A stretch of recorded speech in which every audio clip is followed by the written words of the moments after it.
There once was a boy who lived at the base of a towering mountain. Every morning, he watched as travelers from all over the world attempted to climb it. Their spirits were high at the start, but soon things would change. Some would complain about the treacherous paths. Some would quit halfway up, defeated and exhausted. Others blamed the heat, the cold, the wind, anything and everything but themselves. But the boy, he was different. He sat and watched, day after day, and he noticed one simple, powerful thing that none of them did. The mountain never moved. It was always there, patient and unbothered by their excuses. One day, a thought sparked within him. He decided he wanted to reach the top too. He wanted to see what lay beyond the clouds. There was just one problem. He was small, inexperienced, and he got tired very easily. On his very first attempt, he barely made it past the first gentle slope before collapsing. His lungs burning and his legs aching, the people passing by laughed. "You're too weak," they said.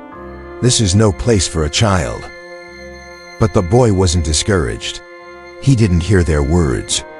He was too busy asking himself a question that most people never think to ask. What if I don't need to be strong yet? What if I just need to be consistent? So he completely changed his approach.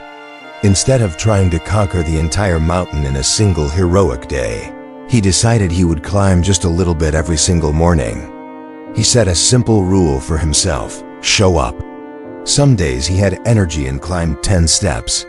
On other days, when he was tired, he only managed 3. And on the hardest days, when his legs trembled with doubt and he felt like giving up before he even started, he still forced himself to take just one single step forward. The villagers thought he was foolish. They mocked him from their windows. "That's nothing," they'd scoff. "You'll never get anywhere like that." But the boy ignored them. He was focused on something they couldn't see. He noticed that every single day, even on his worst days, the mountain stayed exactly where it was, patiently waiting for him. It didn't judge his progress. It didn't care if he took 1 step or 100. It was simply there. Slowly, almost imperceptibly at first, something incredible began to happen. His legs, once weak and shaky, grew stronger. His breathing, once ragged and panicked, became deep and steady. The fear that used to grip him at the start began to fade away, replaced by a quiet confidence. He realized he wasn't climbing the mountain anymore. He was training himself. The mountain was his gym, his mentor, his guide. Months turned into a year, and the villagers who once laughed at him began to notice a change. The boy who once struggled to even get past the first slope now passed it with ease, disappearing into the higher trails without a second thought.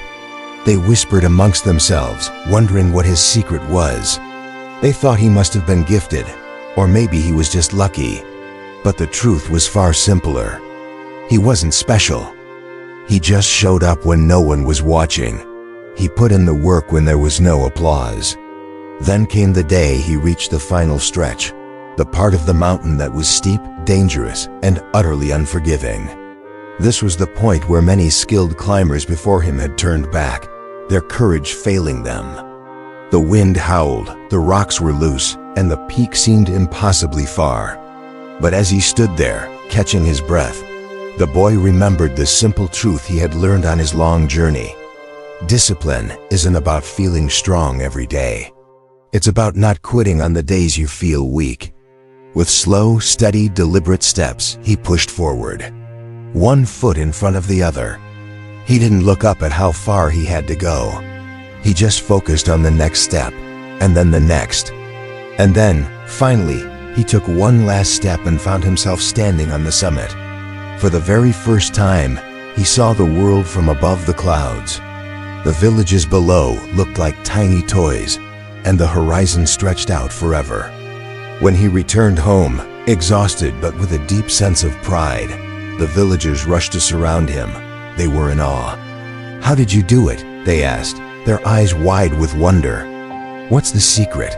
What special technique did you use?" They expected him to reveal some hidden shortcut or magical training method. But the boy just shook his head and pointed back towards the great, silent mountain. "I didn't conquer it," he said softly. "It trained me." The villagers looked at each other, confused by his answer. So he explained, "The mountain was never my opponent. My real opponent was my excuses. It was my laziness, my self-doubt, and my fear of slow progress. The mountain was just a mirror.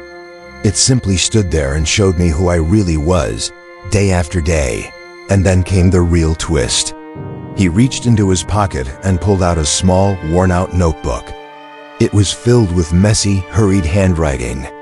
Inside were pages and pages of simple entries. Every step he took, every day he showed up, every single moment he wanted to quit, but chose not to. "This," he said, holding up the book for them to see, "this is the real achievement. This is the secret." He looked at their eager faces and delivered the final lesson. Discipline isn't a giant leap that everyone sees and applauds. It's 1,000 small, invisible steps that nobody claps for. It's the decision you make in the quiet moments when no one is watching.